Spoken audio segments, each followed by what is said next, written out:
Good afternoon, and thank you for the opportunity to speak with you today. My name is Morgan Vincent, and I specialize in conflict management and strategic negotiation.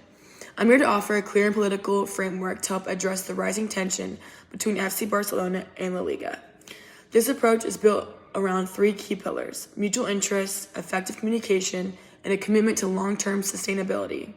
Because this isn't just a sports issue, it's a complex, high-stakes conflict that affects culture, identity, and economics on a global scale. The conflict between FC Barcelona and La Liga is best understood as a combination of value-based and structural conflict, rooted in deep historical, political, and organizational dynamics.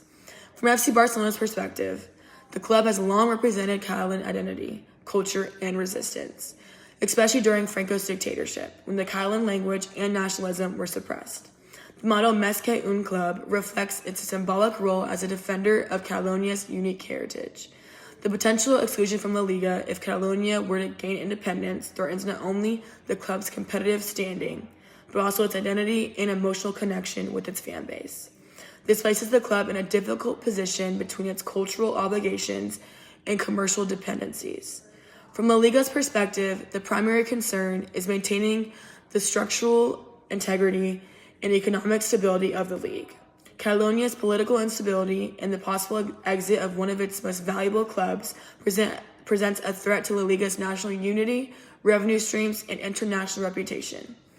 La Liga views FC Barcelona's symbolic alignment with Catalan independence as a challenge to the league's political neutrality and operational consistency. This is a clear case of inter-organizational conflict where two institutions with overlapping interests are driven apart by differing values, goals, and political pressures. It is further complicated by external political tensions, media influence, and fan expectations, making it not just a sports issue, but a deeply rooted socio-political struggle. Now, even though FC Barcelona and La Liga are in conflict, they actually share some really important mutual interests.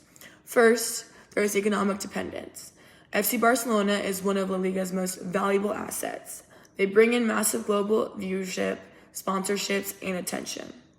At the same time, La Liga provides Barcelona with visibility, structure, and competitive legitimacy, things the club wouldn't easily replace if it were excluded from the league. Next, there's the preservation of rivalry, specifically El Clasico. This isn't just a football match, it's a billion-dollar brand. The rivalry between Barca and Real Madrid Barca is the most watched football game in the world. Both organizations rely heavily on the attention, revenue, and fan engagement it brings in. And finally, they have shared audiences. Both La Liga and FC Barcelona serve overlapping fan bases, not just in Spain, but globally. These fans expect consistency, high-quality competition, and the preservation of historic matchups. Disrupting that relationship hurts everyone. So while the conflict is serious, these mutual interests are strong motivators for both sides to find common ground and work toward a solution. To help manage this conflict in a constructive way, I recommend a few key communication strategies. First, we need to focus on interest-based dialogue.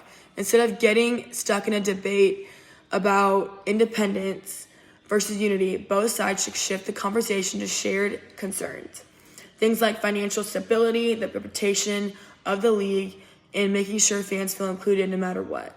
Second, I suggest bringing in neutral mediation. A third-party mediator can create a space where honest, structured discussions can happen, away from the media pressure and political noise. This happens to help keep the dialogue focused and productive.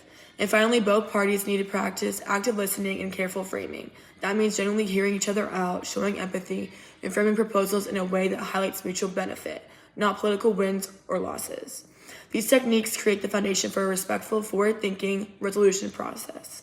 Now, when it comes to resolving this conflict, I recommend using integrative bargaining, a collaborative negotiation strategy that focuses on creating win-win outcomes, instead of framing the issue as a choice between FC Barcelona staying or leaving La Liga. Both sides can explore creative, flexible solutions. For example, maybe there's room for conditional participation in the league or some form of symbolic recognition of Catalonia that respects its identity without disrupting league operations. There could also be special broadcasting or commercial agreements that support both sides financially and politically. This kind of approach builds long-term partnerships, protects each organization's reputation, and most importantly, maintains public trust, which is critical for both institutions moving forward. As we work through this conflict, it's essential to recognize that we're not just dealing with policies or positions, we're dealing with people's emotions and very public identities.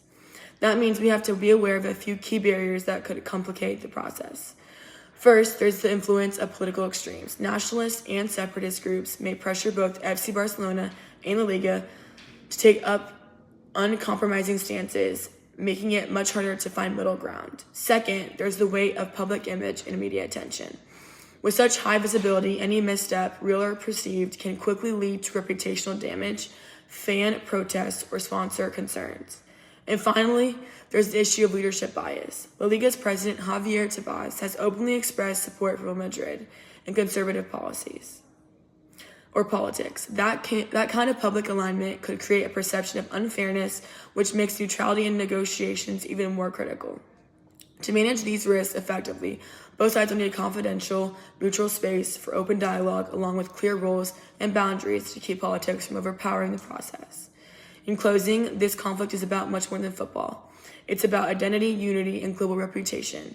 But with structured negotiation, mutual respect, and an interest-based approach, FC Barcelona and La Liga have a real opportunity to create a sustainable, respectful solution that honors both tradition and progress. Thank you for your time.